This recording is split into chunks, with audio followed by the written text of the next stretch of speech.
You have to realize God is a separate person from you. In a relationship of two persons, you won't always agree on what's the best thing to do, and the reason is because there are two persons with two opinions. You each see things differently. So if you think you're always supposed to get what you pray for, or else God doesn't exist, then what you're saying is that God fits inside your head. But if God fits inside your head, then of course that God is not really a God, because you've taken away the separate personhood of God, and you've created your own description requirements of Him. So what it is, it's your own idea of God. See, to believe in God, one must respect the dichotomy of relationships by accepting disagreements between you and God. And by disagreements, I mean, don't place an ultimatum every time you don't get what you wanted.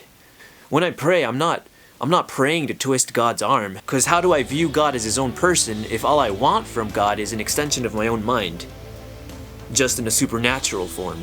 No, God has a will of His own. So if your prayer requests weren't answered, don't throw in the towel, ask God why. But here's what you should really do though. Take on a mindset of appreciating the eternal blessings that you have. The blessings that are only understood from an eternal perspective. And I'm talking about immortality in the kingdom of God. Those are the types of blessings that matter ultimately anyway. The place of the incorruptible. That's not to say that I shouldn't expect anything good here and now. Just know that sometimes some of your desires are not God's will. He knows your desires better than you do, because He knows what your soul desires. What we think we desire, even when our desires sound noble to us, they usually have some trace of fleshly desire. The desire to trust in earthly resources. The desire of what's in it for me.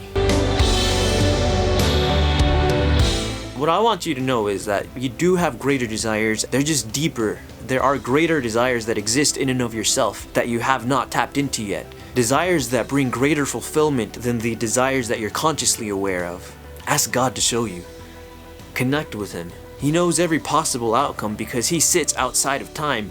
He knows every alternate version of you because He sits outside of space. And even if you stray from His will and fall into a worse misery, God can still work all things for your good, but why not accept the doors that God closes today and thus start living this life in the best possible outcome?